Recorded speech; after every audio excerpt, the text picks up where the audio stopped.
Praise the lord. ఈ ఉదయకాల సమయంలో మనము ప్రభువుని ఆరాధన చేసుకోవడానికి దయచేసి రూతు గ్రంథం తీయండి. 2వ అధ్యాయము. రూతు 2వ అధ్యాయము 20వ వచనాన్ని మనమందరం కలిసి చదువుకుందాం. పాత అచ్చు బైబిల్స్లో, తెలుగు బైబిల్స్లో 221వ పేజీ. 221వ పేజీ పాత అచ్చు బైబిల్స్లో రూతు 2వ అధ్యాయము 20వ వచనము. అందరం కలిసి చదువుదాం. నయోమి బ్రతికి ఉన్న వారికిని చచ్చిన వారికిని ఉపకారం చేయటం మానని ఇతడు యెహోవా చేత ఆశీర్వదింపబడును గాక అని తన కోడలితో అనెను. మరియు నయోమి, ఆ మనుషుడు మనకు సమీప బంధువుడు, అతడు మనలను విడిపింపగల వారిలో ఒకడని చెప్పగా. దయచేసి తల్ల వంచండి. ప్రభు కృపను కోరుకుందాం. ప్రేమగల మా పరలోకపు తండ్రి, మహోన్నతుడు అయిన మా దేవ, మీ కృపలో మమ్మల్ని జ్ఞాపకం చేసుకుని గత వారం అంతయు కాచి కాపాడి మా రాకపోకల్లో మీ భద్రత అనుగ్రహించి మా చేయి పట్టుకుని మమ్మల్ని నడిపించినందుకు మీకు వందనాలు. ప్రభా, ఇచ్చిన ఆరోగ్యాన్ని బట్టి, ప్రభా క్షేమాన్ని బట్టి మీకు కృతజ్ఞతాస్తులు చెల్లించుటకు, ప్రభా మీరు ఇచ్చిన రక్షణ బట్టి మిమ్మల్ని ఆరాధన చేయుటకు, క్షేమంగా మీ ఇంటికి మమ్మల్ని తీసుకొచ్చినందుకు మీకు వందనాలు. ప్రభా, ఇదిగో తండ్రి, ఈ దినము మమ్మల్ని మేము మరిచిన వారమై మమ్మల్ని ప్రభా మీ పాదాల యొద్ద పడవేసుకుని ఆరాధన చేయడానికి కావాల్సిన మాటలు అనుగ్రహించమని కోరుతున్నాము. ప్రభా, తీసుకొచ్చిన బిడ్డలను బట్టి వందనాలు. ఇంకనూ ప్రభా, ఈ దినము ఈ స్థలమందు మీ ఇంటిలో ఎంతమంది ఆరాధన చేయాలని, ప్రభా ఎంతమంది ఆరాధనలో పాలు పంపులు పొందాలని మీరు నిర్ణయించారో, మీ నిర్ణయాన్ని బట్టి ఒక్కరు కూడా తప్పిపోకుండా ప్రతి వారు మీ ఇంటికి, మీ మందిరానికి రావడానికి సహాయములు దయచేయమని, ప్రభా ఇదిగో ముందున్న సమయాన్ని దీవించి ఆశీర్వదించమని, అల్పుడు నా యోగ్యుడినైన నన్ను ప్రభా ఇదిగో మీ మాటల చేత, మీ ఆత్మ చేత నింపమని కోరుకుంటూ యేసు నామంలో ప్రార్థించి వేడుకుంటున్నాము తండ్రి, ఆమేన్. ఇక్కడ మనం చదువుకున్నటువంటి వాక్యంలో మనం చూసినట్లయితే ఇంతకుముందు కూడా మనము ఈ ఆరాధన కోసం ఈ మాటలు మనం చదివాము.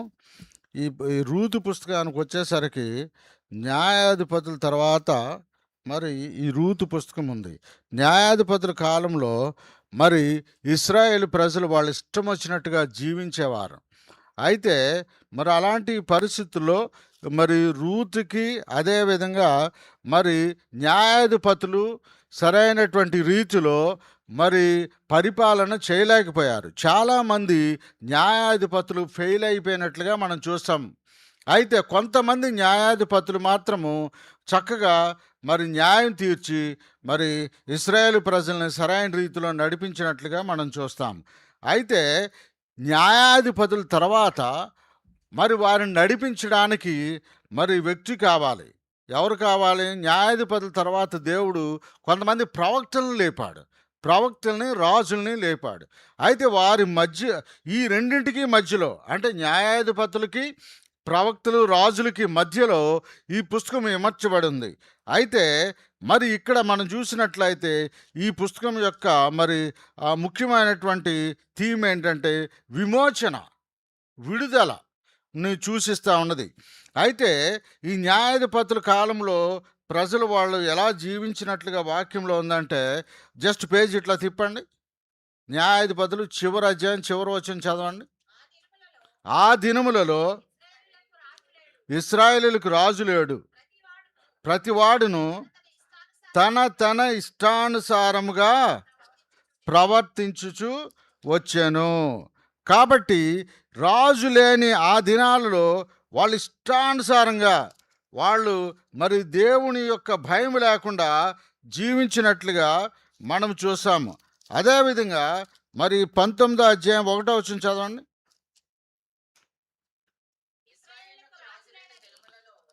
ఇశ్రాయేలుకు రాజు లేని దినములలో కాబట్టి ఇశ్రాయేలీలకి రాజు లేడు అని అక్కడ మనం చూస్తా ఉన్నాం. 17:6 వచనం కూడా చదవండి. 17వ అధ్యాయం 6వ వచనము. న్యాయాధిపతులు, ఆ దినములలో ఇశ్రాయేలీయులకు రాజు లేడు. ప్రతి వాడును తన ఇష్టానుసారంగా ప్రవర్తించుచూ వచ్చాను. చూసారా? 17:6. అదేవిధంగా చివరాధ్యాయమైన 21, 25 సేమ్ ఇయే మాటలు. ఇష్టం వచ్చినట్టుగా మరి వీళ్ళు జీవించడానికి అలవాటు పడిపోయారు. కాబట్టి వీళ్ళని సరైనటువంటి ఒక క్రమంలో దేవుడు పెట్టాలని ఆలోచనతో మరి మధ్యలో ఒక అలాంటి టైంలో జరిగినటువంటి ఒక ఇన్సిడెంట్ అంటే వాళ్ళు ఇష్టానుసారంగా జీవిస్తూ ఉన్నారు. దేవుని చిత్తాన్ని తెలుసుకోవడం కానీ, దేవునికి ప్రార్థన చేయడం కానీ ఇంకా అలాంటి ఏమీ కూడా లేవు. అయితే ప్రజలు వారికి ఇష్టానుసారంగా వాళ్ళు జీవిస్తూ ఉన్నప్పుడు దేవుడు వారిని సరిచేయడానికి వాడేటువంటి ఒక టూల్, ఒక ఆయుధం ఒకటి ఉంటుంది. ఇప్పుడు న్యాయాధిపతులు చివరి అధ్యాయం చివరి వచనంలో ఏమని చూసాము? రాజు లేడు కాబట్టి ఇష్టానుసారంగా జీవించారు. ఇష్టానుసారంగా జీవించిన దానికి ప్రతిఫలం దేవుడు ఏమిస్తాడంటే, ఇప్పుడు పేజీ తిప్పండి. మొదటి వచనము ఏది? రూతు 1:1. ఆ దినముల యందు కరువు కలుగగా, అది ఏమొచ్చింది? ఇష్టానుసారంగా జీవిస్తే ఎప్పుడైనా సరే వచ్చేది ఏంటంటే కరువు. అది ఆత్మీయ కరువు కావచ్చు, లేకపోతే భౌతిక సంబంధమైనటువంటి కరువు కావచ్చు. కరువు, లేకపోతే తెగులు, లేకపోతే శత్రు సైన్యానికి మరి దేవుడు వారిని అప్పగించడం కానీ, ఇట్లాంటి ఒక 5-6 ఆయుధాలు వాడేవాడు దేవుడు తన ప్రజలు ఇష్టానుసారంగా జీవించేటప్పుడు. దేవుడు లేడు, దెయ్యం లేదు, నా ఇష్టం, నేను ఎలాగన్నా ఉంటాను, ఏం పర్వాలేదులే, నా రోజులు గడుస్తున్నాయని వాళ్ళు అనుకున్నటువంటి దినాల్లో దేవుడు ఇదిగో నేనున్నాను, మిమ్మల్ని నడిపించేవాడిని, నా చిత్తాన్ని మీరు చెయ్యాలి, నా మాట వినాలని చెప్పడానికి దేవుడి టూల్స్ వాడేవాడు. కాబట్టి కరువు వచ్చింది. కరువు వచ్చినప్పుడు మరి అసలు బెత్లెహేం అంటే అర్థం ఏంటి? బేకరీ కదా. అది అలంకార్ బేకరీ, నవరంగ్ బేకరీ మనకున్నాయి కదా. కాబట్టి అసలు ఈ బెత్లెహేం అంటేనే బేకరీ. ఈ బేకరీలో బ్రెడ్ లేకుండా ఉంటుందా? అసలు లేదు. ఏదైనా దేవుడు చేయగలడు, అర్థమైందా? కాబట్టి మనం ఏం చేసినా ఏం పర్వాలేదని అనుకోవడానికి ఏమి లేదు అక్కడ. కాబట్టి ఇక్కడ దేవుడు అక్కడ ఆహారం లేకుండా చేశాడు. ఆహారం లేకపోయేసరికి ఒక కుటుంబం ఏంటి ఇలాంటి సమస్య వచ్చింది, మనం ఏం చేస్తే బాగుంటుంది అని భార్యాభర్తలు ఇద్దరు ఆలోచన చేసుకున్నారు. భార్యాభర్తలు ఇద్దరు ఆలోచన చేసుకుని మరి ఒకసారి ఏం చేస్తే బాగుంటుంది అన్నప్పుడు వాళ్ళు ఒకసారి అలా టీవీ వైపు చూశారంట. టీవీ 9 వైపు చూసేసరికి స్క్రోలింగ్ ఉంది. ఏంటది? ఏమనొచ్చింది? మోయాబు దేశంలో చికెన్ కేజీ 100 రూపాయలే. అమ్మో, ఇప్పుడైతే 350 కదా, ఇక్కడ ఇంకా 3000 కదా. కాబట్టి ఏంటి, 100 రూపాయలు బెటర్ కదా. కేజీ రైస్ 20 రూపాయలే, పైగా పంజాబ్ బాస్మతి గేట్వే. కాబట్టి మరి అక్కడికి వెళ్ళిపోతే బెటర్ కదా. వీళ్ళిద్దరు ఆలోచన చేసుకున్నారు. సరే, ఇంక వెళ్ళిపోతే బెటర్ అని రాత్రికి రాత్రే సామానంతా సర్దుకుని వారు మరి ప్రయాణమై వెళ్ళిపోయారు. పిల్లలు పెద్దవాళ్ళు అయ్యారు, వయసు వచ్చింది, పెళ్ళి ఈడికి వచ్చింది. ఇప్పుడు మరలా ఏం వెళ్తాంలే మన ఊరు, మరలా మనోళ్ళ దగ్గరికి ఏం వెళ్తాంలే, మరలా వెళ్తే వాళ్ళంతా నవ్వుతారు. కాబట్టి ఓ పని చేద్దాం, ఇక్కడ మంచి సంబంధాలు చూద్దాం. ఎందుకంటే ఇక్కడ పిల్లలు మన వాళ్ళకంటే చాలా అడ్వాన్స్గా ఉన్నారు, మరి సూపర్ ఇక్కడ పిల్లలు. కాబట్టి వీళ్ళని సంబంధాలు చూసి పెళ్ళిళ్ళు చేద్దామని పెళ్ళిళ్ళు కూడా పెళ్ళిళ్ళు చేశారు. పిల్లలు ఉన్నట్టుగా ఇక్కడెక్కడ మనకి బైబిల్లో వాళ్ళకి పిల్లలు పుట్టినట్టుగా లేదు. కానీ ఇప్పుడు ఏమైంది, భార్యాభర్తలు, తర్వాత 2 కుమారులు, 2 కోడళ్ళు, తర్వాత వాళ్ళు మరి నలుగురుగా వెళ్ళినోళ్ళు ఎంతమంది అయ్యారు? 6 అయ్యారు. 6 అయిన తర్వాత ఈలోపు ఇట్లా జరుగుతూ ఉంటే ఎక్కడైతే బ్రెడ్ లేదో, ఎక్కడైతే ఆహారం లేదో, ఆ యూదా బెత్లెహేం వారు ఎప్పుడు ఆహారం లేకుండా ఉంటే సాధారణంగా మనుషులు ఏం చేస్తారు? 2 పనులు చేస్తారు. బాగా ఆకలి వేసినప్పుడు కానీ, లేకపోతే బాగా పరీక్షించబడుతున్నప్పుడు కానీ, కఠినమైన పరిస్థితులు గుండా మనుషులు వెళ్ళినప్పుడు 2 రకాలైన పనులు చేస్తారు. ఏం చేస్తారు చెప్పగలరా? ఒకటి, దేవుని వైపు తిరుగుతారు. ప్రార్థన చేస్తారు, భక్తిగా ఉంటారు, ప్రభా తప్పు అయిపోయింది క్షమించు అంటారు. రెండో రకమైన మనుషులు ఉంటారు, వారు దేవుని దూషిస్తారు. వచ్చిన శ్రమను బట్టి వారు మనసు మరి కఠినమైపోద్ది. మరి ఆ జిగట మన్ను ఎండలో పెడితే ఎలా మరి కఠినంగా గట్టి రాయిలా అయిపోద్దో అట్లా అయిపోయి దేవుని దూషిస్తారు. అందుకోసం మరి ఈ ఇశ్రాయేలు ప్రజలు, ఈ యూదా బెత్లెహేం వాళ్ళు చాలా మరి ప్రార్థన చేశారు. ప్రార్థన చేస్తుంటారు ఖచ్చితంగా. అప్పుడు ఏం జరిగిందంటే 6వ వచనం జరిగింది. 1:6 చదవండి ఇప్పుడు. వారికి ఆహారం ఇచ్చుటకు యెహోవా తన తన జనులను దర్శించెనని. చాలండి. ఏంటంట? యెహోవా వారికి ఆహారం ఇవ్వడానికి మరలా దర్శనము. ఎప్పుడైతే వీళ్ళు ప్రార్థన చేశారో, దేవుని వైపు తిరిగారో, దేవుని మాటలు విన్నారో, అప్పుడు దేవుడు వారిని దర్శించాడు. ఎట్లా దర్శించాడు? ఆహారం. మరలా వారికి ఆహారం. వర్షాలు వచ్చినాయి, పంటలు పండి సమృద్ధిగా ఆహారం దొరికింది. అయితే ఆ విషయం మరలా ఇక్కడ విన్నారు భార్యాభర్తలు ఇద్దరూ కూడా. ఏమని? యెహోవా మన దేశాన్ని దర్శించి వారికి ఆహారం ఇచ్చాడంట. అక్కడ ఇప్పుడు ఇక్కడికంటే అక్కడ ఇంకా చాలా బాగుంది అనేసరికి మరి ఈలోపు కొన్ని పనులు జరిగిపోయినాయి అక్కడ. వారు అనుకోనివి ఆ తర్వాత ఒక మరి ఒక భయంకరమైనటువంటి దుస్థితికి ఈ కుటుంబం వెళ్ళిపోయినట్లుగా మనం చూస్తాము. 6గురు అయిన వాళ్ళు మరల ముగ్గురే అయ్యారు. పురుషులు 3 చనిపోయారు. ఆ తర్వాత 3 స్త్రీలు మాత్రమే మిగిలారు. అప్పుడు ఇంకా ఈ నయోమి ఏం చేసిందంటే, మరి నేను ఇంక మా ఊరు వెళ్ళిపోతాను.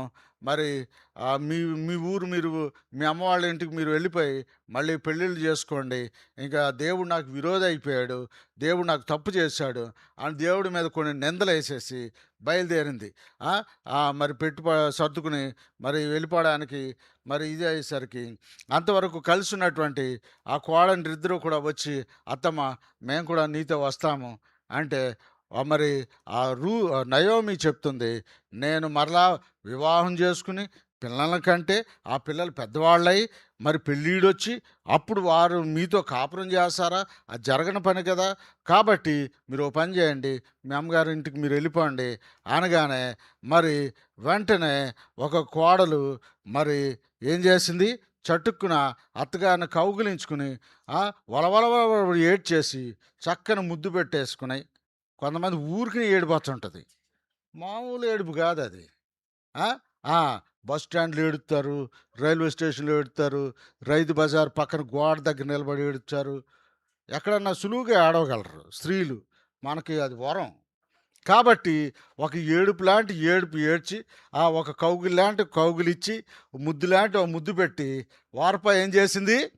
సరే మరి అత్తయ్య మరి నేను వెళ్తానులే, మరి ఇంకా నేను నీతో ఏముంటానులే అని ఎక్కేసింది జగ్గయ్యపేట బస్సు. జగ్గయ్యపేట మెయిన్ రూట్లో కూడా ఉండదు కదా, కాబట్టి హైవేలో కూడా ఉండదు. జగ్గయ్యపేట బస్సు ఎక్కి వెళ్ళిపోయింది వార్ప. అయితే మనకు తెలుసు రూతు తీసుకున్నటువంటి నిర్ణయాలు అద్భుతమైనవి. కాబట్టి నీ దేవుడే నా దేవుడు, నీ జనమే నా జనము, కాబట్టి నేను నీతో వచ్చేస్తాను అని అద్భుతమైనటువంటి నిర్ణయం తీసుకున్నది. ఇవన్నీ మీకు అందరికీ తెలుసు. అవన్నీ మరలా చదివించడానికి మన టైం సరిపోదు. మన ఆరాధనకు కావాల్సిన మాటలు మరి చెప్పుకుందాం. అయితే మరి వారు మరలా తిరిగి వచ్చేసరికి ఇప్పుడు ఏంటంటే, Naomi she was empty handed. ఆమె చేతిలో ఏమీ లేదు, ఒక్క పైసా లేవు, డబ్బులు లేవు. సరే, ఎట్టోగట్ట మొత్తానికి వచ్చేసారు. ఎక్కడికి? యూదా బెత్లెహేం వచ్చారు. వచ్చిన తర్వాత వారికి ఆహారము, వీళ్ళిద్దరికి భోజనం కావాలి కదా. భోజనానికి ఎట్లాగా? ఆమె పొలము లేదు, వెళ్ళే ముందు ఏం చేసింది? తాకట్టు పెట్టి వెళ్ళిపోయింది. వెళ్ళేటప్పుడు వస్తువులు మరి అమ్మేసి వెళ్ళిపోయి ఉంటుంది. అసలు ఏమీ లేవు. బహుశా ఆ ఇల్లు కూడా మరి ఒక ప్రక్కన వాలిపోయి, ఆ తర్వాత మరి ఆ ఎండిపోయినటువంటి తాటాకులో, ఒకవేళ మన భాషలో చెప్పుకోవాలనుకుంటే, ఆ ఇల్లు కూడా పాడైపోయి శిథిలావస్థలో గబ్బిలాలకు నివాసంగా ఉండి ఉండొచ్చు. అలాంటి పరిస్థితుల్లో శుభ్రం చేసుకున్నారు, వచ్చారు. అయితే వీళ్ళకి ఆకలేస్తుంది, ఏం చేస్తే బాగుంటుంది అని ఆలోచన చేసినప్పుడు నయోమికి ఒక ఆలోచన వచ్చింది. సరే, మనకు సహాయం చేయగలిగే వాళ్ళు మరలా ఎవరున్నారు? ఎందుకంటే సొంత ఊరు వచ్చింది కదా! సొంత ఊర్లో సాధారణంగా స్వజనులు ఉంటారు. కాబట్టి ఎవరో ఒకళ్ళు సహాయం చేయగలిగే వాళ్ళు ఉంటారు. సొంత అన్నదమ్ములు, అక్క చెల్లెళ్ళు లేదా బంధువులు కొంతమంది సహాయం చేయకపోయినా ఒక్కరు ఇద్దరైనా ఉంటారు కదా! ఆలోచన చేసినప్పుడు ఆమె యొక్క మనసులో మెదిలాడు ఒక వ్యక్తి. 2వ అధ్యాయం మొదటి వచనంలో ఉన్నాడు. చదవండి. నయోమి పెనిమిటికి బంధువు ఒకడుండెను. అతడు చాలా ఆస్తిపరుడు. అతడు ఎలీమెలెకు వంశపు వాడు. అతడి పేరు బోయజు. ఈ ఎలీమెలెకు ఎవరు? అది నయోమి భర్త. అంటే నయోమి భర్త బంధువు ఒక ఆయన ఉన్నాడు. భర్త బంధువు ఒక ఆయన ఉంటే ఆయన చాలా ఆస్తిపరుడు అని వాక్యంలో వ్రాయబడింది. చాలా ఆస్తిపరుడు. ఆమె మరి అతను గుర్తొచ్చాడు. గుర్తొచ్చినప్పుడు మరి తన యొక్క కోడలతో చెప్తుంది, నువ్వు ఓ పని చేయి. వీళ్ళు కూడా ఎప్పుడొచ్చారో తెలుసా? బ్యాక్ ఎప్పుడొచ్చారంటే 1వ అధ్యాయం చివర వచ్చింది చదవండి. వెనక్కి ఎప్పుడొచ్చారో. ఆ, ఆ, కోడలను మోయాబు నుండి తిరిగి వచ్చారు. వారు ఎప్పుడొచ్చారు? వారిద్దరూ యవల కోత ఆరంభములో బెత్లెహేము చేరిరి. కాబట్టి యవల కోత అంటే పంటలు కోస్తా ఉన్నారు. ఆహారం సమృద్ధిగా ఉంది. ప్రజలందరూ చాలా సంతోషంగా ఉన్నారు. దేవుని స్తుతిస్తూ ఉన్నారు. నాయన, ఇదిగో మా కరువు దినాలు పోగొట్టి మా దుఃఖ దినాలు సమాప్తం చేసి మాకు మంచిగా ఆహారం ఇస్తున్నందుకు, మంచి పంటలు పండినందుకు వందనాలని ప్రజలు హృదయాలు గుండెల నిండా స్తుతి నింపబడి ఉన్నటువంటి ఆ అద్భుతమైన శుభగడియల్లో, సంతోషకరమైన దినాల్లో వీళ్ళిద్దరూ విచారంతోనూ దుఃఖంతోనూ మరి ఎంతో బాధతో వచ్చినట్లుగా మనం చూస్తూ ఉన్నాము. అలాంటి టైంలో ఒక పేరు వారి యొక్క మరి చెవులకి శ్రవణానందం కలుగజేసిందన్నమాట. ఏ పేరు అది? బోయజ్ అనే పేరు అద్భుతమైనటువంటి పేరుగా వినిపించింది. ఆ బోయాజు పేరు వారికి చెవులకి కానీ వాళ్ళ హృదయానికి కానీ ఎలా ఉందంటే గుండెలు నిండిపోయినంత, హృదయం నిండినంత సంతోషం కలుగజేసింది. అప్పుడు తన కోడలతో అన్నది, అమ్మ నువ్వు ఓ పని చేయి, మరి మా బంధువు ఒక ఆయన ఉన్నాడు బోయజు. అతను మరి ఎవరు పంట కోస్తా ఉన్నారు. అయితే ఆ రోజులు ఏంటంటే ఆ రోజులు ఈ రోజులు మరి చేస్తున్నారులే నాకు తెలియదు కానీ పా ఇది పంట కోసినప్పుడు వాళ్ళు ఏం చేస్తారు? కొంచెం పరిగి, పరిగి వదిలేస్తారన్నమాట. కొంచెం పరిగి వదిలేస్తారు. అది పేదల కోసమని ఆ రోజులో జరిగేది. ఇప్పుడు అది లేదులేండి, మిషన్లు వచ్చినాయిగా. పరిగి లేదు, ఏమీ లేదు. కాబట్టి మొత్తం ఊడ్చుకెళ్ళిపోతుంది మిషన్ అయితే. అయితే ఆ రోజులు పరిగి ఏరుకుని వస్తే మరి మనం భోజనం చేయడానికి ఆయన కూడా మనకు హెల్ప్ చేస్తాడు అని చెప్పి ఆయన గురించి మాట్లాడుతూ ఉంది. ఆ అత్త కోడల మధ్యన ఒక అద్భుతమైన సంభాషణ. ఈ సంభాషణ ఎలాగో మన దగ్గర లేదు కాబట్టి వాళ్ళిద్దరు ఎలా మాట్లాడుకున్నారో విందాం. చూడండి 20వ వచనం. 2:20. నయోమి చెప్తుంది ఎవరు? బోయాజు గురించి. చదవండి.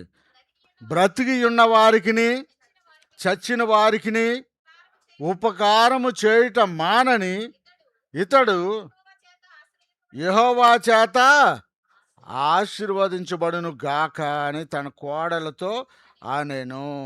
ఇక్కడ ఏం జరిగిందంటే మరి విస్తారంగా పరిగి ఏరుకుని వచ్చింది.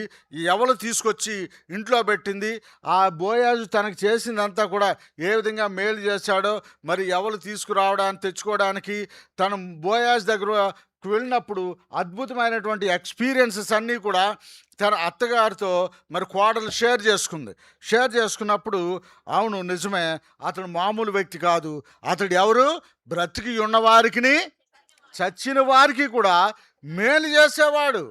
మానక ఆయన ఎలాంటి వాడంటే ఉపకారం చేసేవాడు చచ్చిన వారికి. అంటే ఎవరు? వాళ్ళిద్దరూ. ఎవరు? చచ్చిపోయారా కాదా? బ్రతికున్నారు అంతే. ఎలా చనిపోయారు వాళ్ళు? భౌతికంగా చనిపోలేదు కానీ వాళ్ళు ఆర్థికంగా చనిపోయారు. చచ్చిపోయారు కదా. తర్వాత ఇంకా భర్తలిద్దరూ కూడా సారీ భర్తలు, కొడుకులు ముగ్గురు కూడా, మరి ఆ కొడుకులు ఇద్దరు ప్లస్ భర్త ముగ్గురు కూడా చనిపోయారు. కాబట్టి అన్ని విధాలా చచ్చిపోయాం మేము. కొంతమంది అంటారు కదా, కష్టాల గుండా వెళ్తున్నప్పుడు, మరి పరీక్షల గుండా వెళ్తున్నప్పుడు ఏమంటారు, మేము చచ్చిన వాళ్ళతో సమానం, ఇంక మీరు మరలా మమ్మల్ని చంపొద్దు ఇంకా అన్న మాటలు మనం చూస్తూ ఉంటాం సమాజంలో. అట్లాగే వీళ్ళు కూడా మేము చచ్చిపోయాం, ఏమీ లేదు, మనం చనిపోయినట్టు లెక్క. అయితే ఈ చచ్చిపోయినటువంటి మనకి ఆయన ఏం చేస్తున్నాడు, బోయాజు ఉపకారం చేశాడు, చచ్చిన వారికి బ్రతికిన వారికి. ఇదే ఈ గుణలక్షణము మన ప్రభు అయిన యేసుక్రీస్తు వారికి ఉంది. చూడండి 145 కీర్తన 9 వచనం చదవండి. 145:9.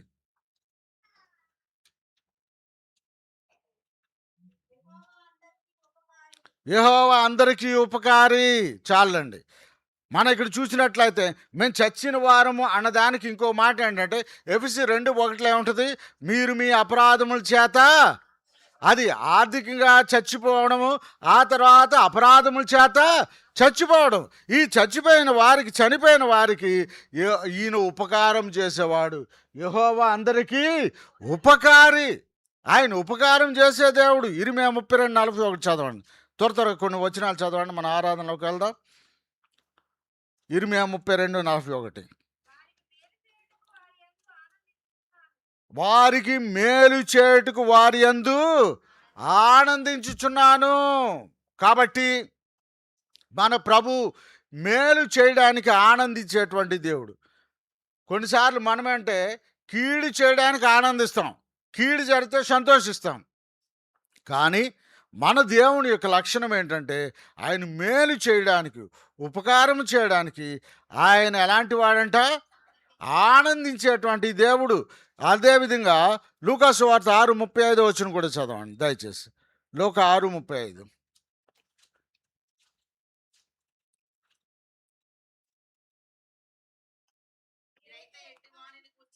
మీరైతే ఎట్టివాణ్ణి గూర్చి అయినను నిరాశ చేసుకొనక మీ శత్రువులను ప్రేమించుడి, మేలు చెయ్యండి, అప్పు ఇవ్వండి. తర్వాత ఎవరో ఒకరు చదవండి. చదవండి సిస్టర్. మీరు సర్వోన్నతుడైన కుమారులై ఉందురు, ఆయన కృతజ్ఞత లేని వారి ఎడల, దుష్టుల ఎడలను ఉపకారి అయి ఉన్నాడు. కృతజ్ఞత లేదు మనలో. చాలామంది కృతజ్ఞత ఉండదు. దేవుడు నాకు ఇది చేశాడే, అరే నేను ఇలాంటి పరిస్థితిలో ఉండగా, మా కుటుంబం ఇలాంటి దీన పరిస్థితిలో ఉండగా దేవుడు మాకు ఈ మేలు చేశాడే అన్నటువంటి కృతజ్ఞత ఉంటే దేవుడు ఎంతగా మనం చూసి సంతోషిస్తాడు. కృతజ్ఞత రాదు. కొంచెము మనకి ఇన్కమ్ పెరిగేసరికి కృతజ్ఞత పోయి కృతజ్ఞత అంటే థ్యాంక్లెస్ అంటే ఆ హృదయాల్లో ఇంకా దేవునికి కృతజ్ఞత చెల్లించే మనసు రాదు. అయితే ప్రభువారు అయితే ఎలాంటి వారంట, కృతజ్ఞత లేని వారి ఎడలను, దుష్టుల ఎడలను ఆయన ఉపకారి అయి ఉన్నాడు. కాబట్టి మొదటి మాట ఏంటంటే, ప్రభువా ఇదిగో మా అపరాధం. రూతు నయోమి అయితే వారు మరి ఆర్థికంగా చచ్చిపోయారు. తర్వాత ఏంటంటే రిలేషన్స్, మరి వారికి ఉన్నటువంటి కుటుంబీకులు చనిపోయారు, అనేక విధాలుగా చితికిపోయారు అంట మన తెలుగులో. కాబట్టి చితికిపోయారు, చచ్చిపోయారు. అయితే మేమైతే మా అపరాధముల చేత మేము ఆ చచ్చిన వారమై ఉండగా ఇదిగో మీరు మాకు మేలు చేశారు, క్రీస్తుతో కూడా మీరు మమ్మల్ని బ్రతికించినందుకు మీకు వందనాలు, స్తుతి, ఆరాధన. ఆ తర్వాత ఇంకా మనం చూసినట్లయితే ఇక్కడ మరి ఈ బోయాజు ఇంకా ఎలాంటి వాడంట. ఇప్పుడు 2:20 మెయిన్ టెక్స్ట్, అది అలాగే ఉంచండి. ఆ రెండో మాట చదవండి. మరియు నయోమి, ఆ మనుషుడు మనకెవరంట, అతని గురించి కొన్ని మాటలు చెప్తా ఉంది బోయాజు గురించి. ఎందుకంటే ఈమె క్రొత్తది కదా, కోడలకు తెలియదు బోయాజు ఎవరో. కాబట్టి కోడలకి కూర్చోబెట్టి విషయాలు చక్కగా చెప్తా ఉంది. అద్భుతమైనటువంటి రిలేషన్షిప్ ఇక్కడ ఆ కోడలకి అత్తగారికి మధ్యలో. అయితే ఆమె ఎంత చక్కగా చెప్తుందంటే, ఆ మనుషుడు ఎవరు, మనకు సమీప బంధువుడు అవుతాడమ్మా. అతడు మనకి సమీప బంధువుడు. అలాగే క్రీస్తు ప్రభు లేక దేవుడు మనకి సమీప బంధువుడు. ఎట్లా సమీప బంధువుడు? ఆదికాండం 1:27 చదవండి దయచేసి. ఆదికాండం 1:27. దేవుడు తన స్వరూపమందు నరుని సృజించెను. దేవుని స్వరూపమందు వాని సృజించెను. చాలండి. మనము ఎవరి స్వరూపంలో ఉన్నామంటే దేవుని స్వరూపము. దేవుడి స్వరూపం అంటే దేవుడు మనలా ఒక తల, కాళ్ళు, చేతులు ఉంటాయి అట్లా అని కాదు. దేవుడు ఆత్మస్వరూపి. అయితే ఆయన గుణ లక్షణాలు ఆయన స్వరూపంలో సృష్టించాడు అంటే ఆయన మరి గుణ లక్షణాల్లో ఆయన అంటే క్రీస్తు ప్రభువారు మరి దేవుని స్వరూపంలో శరీరధారిగా మన మధ్యలో నివసించారు. ఆయన శరీరధారిగా వచ్చాను అన్న మాట మనకు తెలుసు. అయితే ఆయన శరీరధారిగా మరి వచ్చాడు. మనం ఏ రూపంలో ఉన్నా అంటే దేవుని యొక్క పోలిక చొప్పున. అర్థం ఉందండి? దేవుని పోలిక చొప్పున ఉన్నటువంటి కొన్నిసార్లు మన పిల్లల్ని, మన భార్యను, మన భర్తని మరి ఇష్టానుసారంగా మాట్లాడతాం. కొన్నిసార్లు ఒక మరి ఒక సేవకుడు ఇంటికి వెళ్ళా. ఏదో పని మీద నేను వెళ్ళేసరికి సేవకురాలిని పిలుస్తున్నాడు. సైతానా అంటున్నాడు. ఇంట్లోంచి కేక వినబడుతుంది.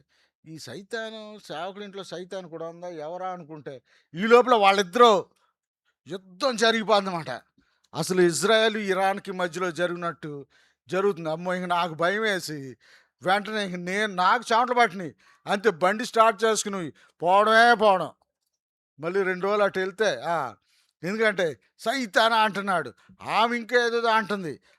కాబట్టి కొన్నిసార్లు కోపం వచ్చినప్పుడు భార్యల్ని కోర్స్ మనోళ్ళంతా చాలా మంచోళ్ళ కనబడుతున్న మొహాలు చూస్తుంటే భార్యను బహుగా ప్రేమించేవాళ్ళు మీరు అందరూ, పెళ్ళైన వాళ్ళు అందరూ. కాబట్టి మరి అట్లా మీరు మామూలుగా లేరు.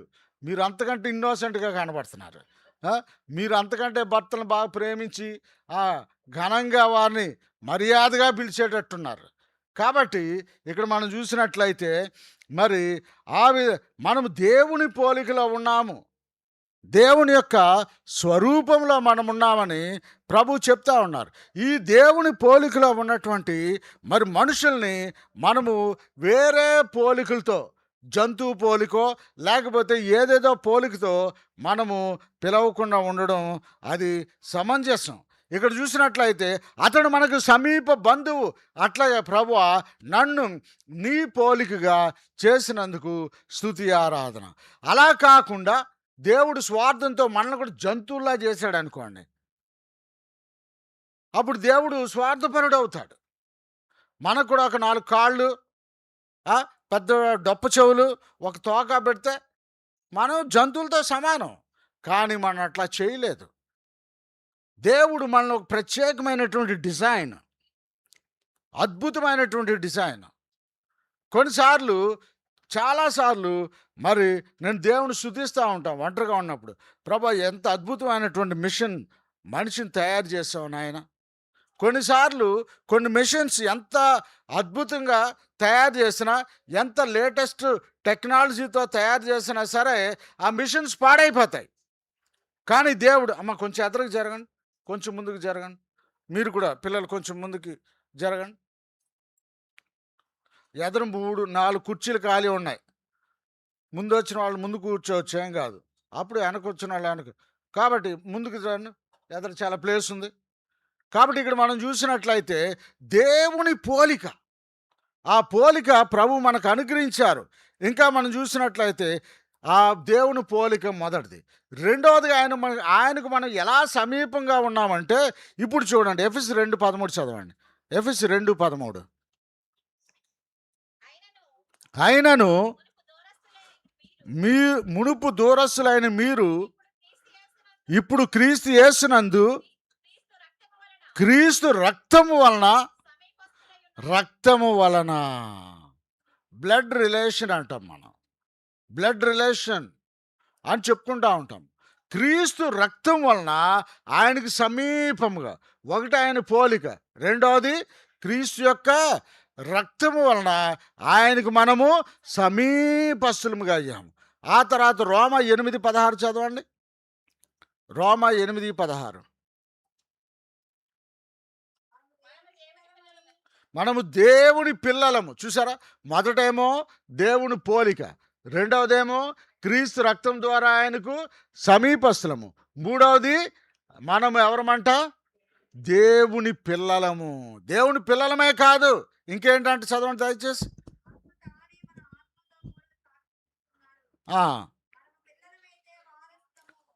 నాలుగోదేంటి, పిల్లల తర్వాత వారసులము. వారసులం అయిపోయాము ఇప్పుడు. వారసుడు, ఇప్పుడు ఉదాహరణకి తండ్రికి ఉన్న ఆస్తి నెక్స్ట్ ఎవరికి చెందుతుంది? వారసులకు చెందుతుంది. ఎంతున్నా సరే, తండ్రి ఒకసారి వెళ్ళిపోయాడు, ఒక 100 ఎకరాలు సంపాదించి, ఆ 100 ఎకరాలు ఇద్దరు పిల్లలకి చెందుతుంది, వారసులకే. తర్వాత పిల్లలమయ్యాము, వారసులమయ్యాము. తర్వాత ఇంకా నెక్స్ట్ చదవండి 17 కూడా. క్రీస్తుతో కూడా మహిమ పొందుటకు ఆయనతో శ్రమపడిన ఎడల క్రీస్తు తోడి వారసులము. కాబట్టి వారసులము కూడా అయిపోయాం మనం. చూసారా ఎంత అద్భుతం. కనుక ఈ విధంగా ఆయన మనకు సమీప బంధువుడయ్యాడు. ఈ మాటను బట్టి ప్రభువును మనము ఆరాధన చేయాలి. ఆ తర్వాత మరలా వెనక్కి వెళ్దాము. ఏది 2:20. అతడు మనలను విడిపింపగల వారిలో ఒకడు. కాబట్టి విడిపించగలిగిన వాడు ఆయన మాత్రమే. He's our redeemer, he's our kinsmen. కాబట్టి ఆయన మన బంధువే కాదు, ఆయన మనల్ని విడిపించగలడు. మూడో మాట, మొదటిది ఆయన మనకు ఉపకారం చేసినవాడు, రెండవది ఆయన మనకు సమీప బంధువుడు, మూడవది ఆయన మనం విడిపించగలిగిన వాడు. కాబట్టి ఆయన మనల్ని విడిపించినటువంటి దేవుడిగా ఉన్నాడు. మన ప్రభు అయిన యేసుక్రీస్తు వారు మనల్ని ఎక్కడి నుంచి విడిపించారు? లూకాసు చదవకండి, నేను చెప్పేస్తాను. లూకాసు వార్త 4:18 చూసినట్లయితే చెర నుండి విడుదల. ప్రభు మనల్ని ఎక్కడి నుంచి విడిపించారు? చెర నుంచి విడుదల. తర్వాత హెబ్రీ 2:15 మనం చూస్తే మరణ భయం నుండి విడుదల, మా దాస్యము నుండి విడుదల. తర్వాత కొలసి 1:13 చూస్తే అంధకార సంబంధమైన అధికారం నుండి విడుదల. ఆ తర్వాత మత్తయి సువార్త 27:26 చూసినట్లయితే మరి పాపము నుండి విడుదలగా మనం చూస్తాము. అక్కడ ప్రభువారిని ఒకవైపు నిలవబెట్టారు, ఆ తర్వాత బరబ్బాను ఒకవైపు నిలవబెట్టారు. ఇప్పుడు మీకు ఎవరు కావాలో ఎన్నుకోండి అంటే ఏం చెప్పారు? ఎవరు కావాలన్నారు? బరబ్బాయే కావాలి. అప్పుడు ఏమైంది? బరబ్బాను విడుదల చేసి, చదవండి ఒకసారి ఆ మాట, 27-26 మత్తయి సువార్త 27-26. అప్పుడు అతడు విడుదల, చాలా పవర్ఫుల్ వర్డ్. బరబ్బాకి విడుదల వచ్చేసింది. అలాగే బరబ్బా ప్లేస్లో మనకి విడుదల వచ్చింది. ఆ తర్వాత యేసుని, అది మనమేమో విడుదల పొందాము. యేసు కొరడా దెబ్బలు కొట్టించబడి ఆ తర్వాత ఆయన సిలువకి మరి వేసినట్లుగా మనం చూస్తూ ఉన్నాము. మనకు విడుదల వచ్చింది. ఈ మాట బట్టి ప్రార్థన చేస్తా, ప్రభుని ఆరాధన చేద్దాం. ప్రభువా నాకు విడుదల, బరబ్బా స్థానంలో ఉన్నటువంటి నాకు విడుదల వచ్చింది, ఇదిగో నా స్థానంలో నీవు సిలువకెక్కావు ప్రభువా అని ప్రభు ఆయన విడిపించగలిగిన వాడుగా ఉన్నాడు. తర్వాత ఇప్పుడు ఆ రూతు పుస్తకము 4వ అధ్యాయం పేజ్ తిప్పండి. 4వ అధ్యాయము 9వ చదవండి. బోయాజు యావత్తును కిల్యోనుకును మహలోనుకును కలిగిన యావత్తును నయోమి చేతి నుండి సంపాదించినని అన్నందుకు సాక్షులు. నిబంధన. 4వదేంటి? విడిపించిన వాడు మాత్రమే కాదు, అక్కడ బోయాజు నిబంధన చేస్తా ఉన్నాడు. కాబట్టి హీ మేడ్ ఎ కావనెంట్. అలాగే our Lord Jesus Christ made a covenant with his precious own blood. ఆయన స్వరక్తం ఇచ్చి, ప్రశస్త రక్తం ఇచ్చి, ఆయన మనల్ని నిబంధన చేస్తున్నాడు. ఇది నా రక్తము అనగా పాపక్షమాపణ కొరకు మరి చిందింపబడుచున్న నిబంధన రక్తము. కాబట్టి ఆయన నిబంధన చేసినటువంటి వాడు. ఆ తర్వాత 9వ వచనంలోనే మరలా తిరిగి నేను మరి సంపాదించిన వాడు, రెస్టోరేషన్. మరి నయోమి ఏమైతే పోగొట్టుకుందో దానిని మరలా తిరిగి బోయాజు ద్వారా ఆమె తిరిగి పొందుకుంటా ఉన్నది. కాబట్టి మనము కూడా ఏమైతే మన పాపమును బట్టి, మన అపరాధమును బట్టి, మన అవిధేయతలను బట్టి ఏమైతే మనం పోగొట్టుకున్నామో వాటన్నిటినీ క్రీస్తు ప్రభువారిలో మనం పొందుకుంటా ఉన్నాము. దావీదు కూడా తన జీవితంలో పోగొట్టుకున్న దాన్ని తిరిగి పొందుకున్నాడు. చూడండి ఒకసారి 1 సమూయేలు 30:18 చదవండి. 1 సమూయేలు పుస్తకం తీయండి ఒకసారి, 18వ అధ్యాయము 30:18 చదవమ్మా. దావీదు దానినంతటిని తిరిగి తెచ్చుకొనెను, రెస్టోరేషన్. కాబట్టి తిరిగి పొందుకుంటున్నాడు, తిరిగి తెచ్చుకుంటున్నాడు. కాబట్టి దావీదు అందరినీ పోగొట్టుకున్నాడు, అన్నీ పోగొట్టుకున్నాడు, ఏమీ లేనివాడిగా ఉన్నాడు.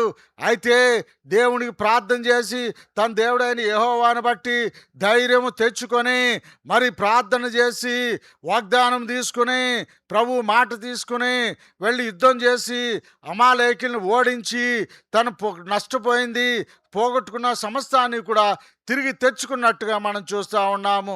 అదేవిధంగా క్రీస్తు ప్రభువులోనే మనము దీనిని మరలా తిరిగి పొందుకోగలము.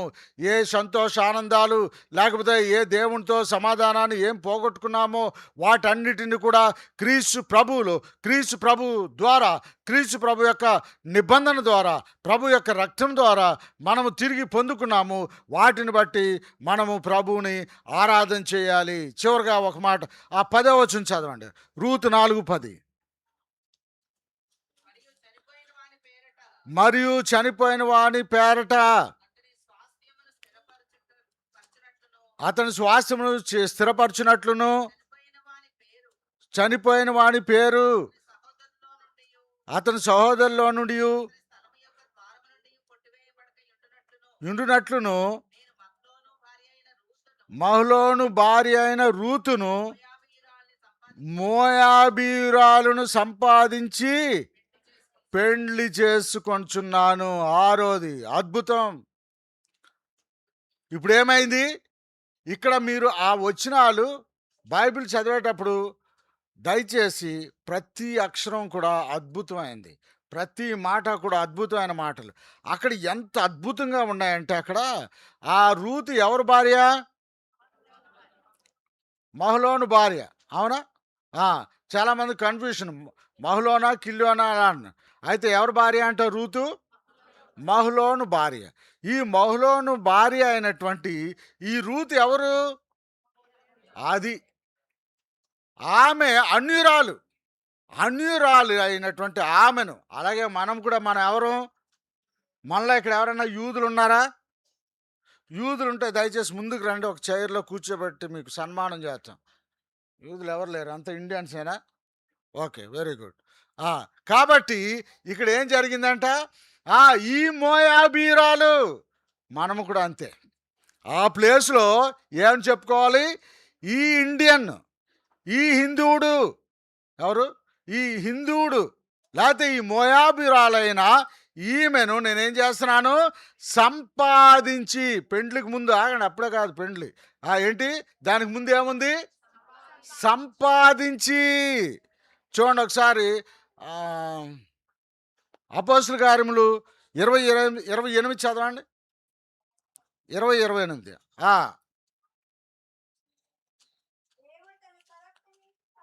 సంపాదించి. చాలు. దేవుడు తన స్వరక్తమిచ్చి సంపాదించి.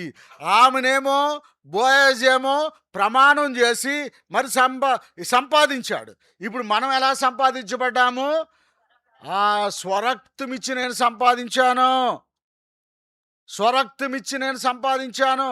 మామూలుగా కాదు. నా కుమారుడా, నా కుమార్తె, నీ విలువేంటో నీకు తెలుస్తుందా? మన రక్షణ విలువేంటో మనకు తెలుస్తుందా? మామూలుగా నోటి మాట చేత మనము విమోచించబడలేదు. ప్రభు ఎలా సంపాదించారంట? తన స్వరక్తమిచ్చి సంపాదించి. సంపాదించడమేనా? నెక్స్ట్ ఏం జరిగింది? నిన్ను నేను పెండ్లి చేసుకుంటున్నాను. మోయాబీయురాల్ని. అసలు ఒక విషయం తెలుసా? మోయాబీయులు 10 తరాల వరకు ఎక్కడ రాకూడదు. పరిశుద్ధ స్థలానికి, మందిరంలోకి రాకూడదని ఒక కట్టడి ఉంది పాత నిబంధనలో. 10 తరాల వరకు అసలు ఎవరు రాకూడదు. ఎందుకు? ఆ సంతానము ఎలాంటి సంతానము? అపవిత్రమైన సంతానం. మోయాబు తెలుసు కదా? లోతులోంచి వచ్చినటువంటి అపవిత్రమైన సంతానం అది. ఆ అపవిత్రమైన సంతానము మన జీవితాలు కూడా అంతే. అపవిత్రమైన విగ్రహారాధన చేసిన వారమై, దేవుణ్ణి దూషించి, దేవుణ్ణి అపహసించి, ప్రభుని సిలువ వేసిన మనలను ఆయన మరి విమోచించి. అందుకే అక్కడ ఏముందంటే, ఓ రూతు, నువ్వు ఎవరమంటే ఆ వ్యక్తివి, నీవు మోయాబురాలివి. అయినా సరే నీ ఎడల నా ప్రసన్నత, నా ప్రణాళిక ఎంతో గొప్పది. కాబట్టి నిన్ను నేను సంపాదించి నేను వివాహం చేసుకుంటున్నాను. కాబట్టి ప్రభువు కూడా ఇదిగో ఇప్పుడు వివాహము మనల్ని చేసుకోవడానికి ఆయన సిద్ధపడతా ఉన్నారు. సంఘము సిద్ధపడతా ఉంది. చదవండి ఒకసారి, ప్రకటన తీయండి ఒకసారి. ఈ మాట చదువుకుని ప్రభుని ఆరాధన చేసి 19 ప్రకటన 19, 6, 7 వచనాలు చదవండి. అప్పుడు గొప్ప జన సమూహ శబ్దమును, విస్తారమైన జలముల శబ్దమును, బలమైన ఉరుముల శబ్దమును, ఒక స్వరము, సర్వాధికారియు ప్రభువునగు మన దేవుడు ఏలుచున్నాడు, ఆయనను స్తుతించుడి. గొర్రె పిల్ల వివాహ ఉత్సవ సమయము వచ్చి ఉన్నది. ఆయన భార్య తను తాను సిద్ధపరచుకొని ఉన్నది. చాలండి. కాబట్టి ఇదిగో గొర్రె పిల్ల వివాహోత్సవము. తల్ల వంచండి, ప్రభుని ఆరాధన చేసుకుందాం.